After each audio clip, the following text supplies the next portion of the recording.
بعض اوقات مرد بیوی کے جائز حق پورے نہیں کرتا اور جو اخراجات ہیں وہ نہیں دیتا، تو اس سے خاندانوں کے درمیان بھی تفاوت پیدا ہوتا ہے اور زوجین کے درمیان بھی اختلاف جنم لیتا ہے۔ اگر شوہر مفلوک الحال ہے تو پھر بات اور ہے، اور اگر وہ صاحب استطاعت ہے، اللہ نے اس کو مالی آسودگیاں عطا کی ہیں، تو پھر وہ بخل کرتا ہے تو یہ بات سمجھ میں نہیں آتی۔ یجب علی صاحب المال ان یوسع علی عیالہ، صاحب المال کے اوپر واجب ہے کہ وہ اپنے اہل و عیال پر وسعت کے ساتھ خرچ کرے، اور یہ معاملہ وہاں زیادہ پیش آتا ہے جہاں ایک آسودہ حال خاندان سے لڑکی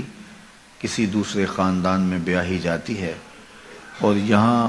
آسودگی کے باوجود بخل سے کام لیا جاتا ہے، تو پھر تناؤ پیدا ہوتا ہے اور لڑائی بڑھ جائے تو نوبت طلاق تک بھی پہنچ جاتی ہے۔ دوسری بات یہ کہ جب ہم رشتے طے کر رہے ہوتے ہیں تو ایک دوسرے پر بھرم رکھتے ہیں، جس سے یہ لگ رہا ہوتا ہے کہ یہ بہت سارے صاحب استطاعت ہے۔ جب رشتہ کی بات چل رہی ہوتی ہے تو اس وقت وسعت سے خرچ کر رہے ہوتے ہیں، اور پھر اس کے بعد جب خاتون گھر آ جاتی ہے تو پھر حقیقی چہرہ سامنے آتا ہے اور نقاب اترنے لگتے ہیں، اور پھر پتہ چلتا ہے کہ یہ تو معاملے کچھ اور ہیں۔ تو ایک تو خاتون کو اس کے خاندان کو دھچکا لگتا ہے کہ انہوں نے ہمیں چہرہ کیا دکھایا تھا اور اندر سے نکلا کیا، اور دوسرا پھر وہ مزید بخل سے جب کام لیتے ہیں تو پھر لڑائی کی نوبت آتی ہے۔ تو میرا خیال ہے کہ جب بھی رشتہ طے کیا جائے تو ساری صورتحال فریقین کے سامنے ہونی چاہیے تاکہ وہ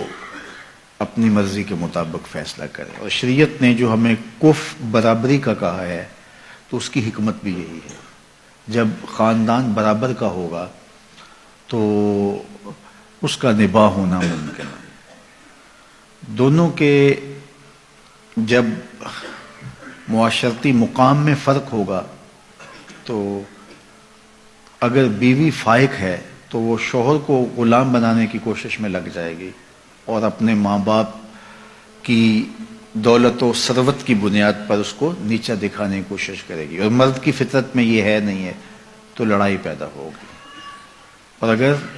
عورت غریب خاندان سے ہے اور شوہر غیر معمولی امیر ہے تو پھر وہ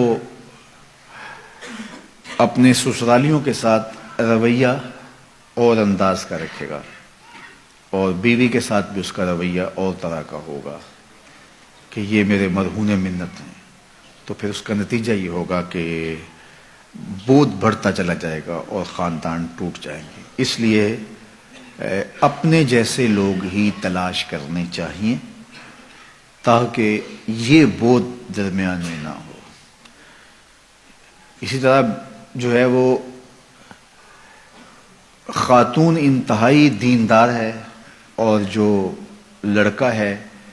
وہ انتہائی دنیا دار ہے، یا اس کے برعکس کہ لڑکا انتہائی دیندار ہے اور خاتون انتہائی دنیا دار، تو پھر بھی نبھا نہیں ہوگا۔ خاتون کی آرزو ہوگی کہ میں نقاب میں رہوں، شرعی پردے میں رہوں، اور شوہر کہے گا کہ یہ بے پردہ ہو کہ میرے دوستوں کے ساتھ ملاقات کرے، ہم کھانا کھانے جائیں اور ہم پارک میں ٹہلیں، اور عورت کا حیا اس کی شرم مانے ہوگی، تو اس سے تناؤ پیدا ہوگا۔ اور اسی طرح اس کے برعکس کہ عورت اگر جو ہے وہ کھلے ڈلے ماحول سے آئی ہے تو مرد کبھی نہیں چاہے گا کہ میری عورت، میری بیوی جو ہے وہ بے پردہ رہے، اور اس کا تقاضا ہوگا کہ میرا شوہر میرے ساتھ چلے، ہم گھومنے بھی جائیں، ہم سیر بھی کریں اور بے پردہ بھی رہیں، اور یہ معاملہ پھر دونوں کے درمیان تناؤ کا سبب ہوگا۔ اس لیے کف میں ان ساری چیزوں کا خیال رکھا جائے گا۔ کہ ان کی مالی مطابقت بھی ہو، ان کی ذہنی مطابقت بھی ہو. شرعی اور ذہنی مطابقت ہوگی، تھوڑا بہت فرق جو ہے وہ پاٹ لیا جاتا ہے، لیکن جو زیادہ فرق ہوتے ہیں ان کو دور کرنا مشکل ہوتا ہے، اور یہ تناؤ کا، الجھاؤ کا سبب اور ذریعہ ہوتا ہے.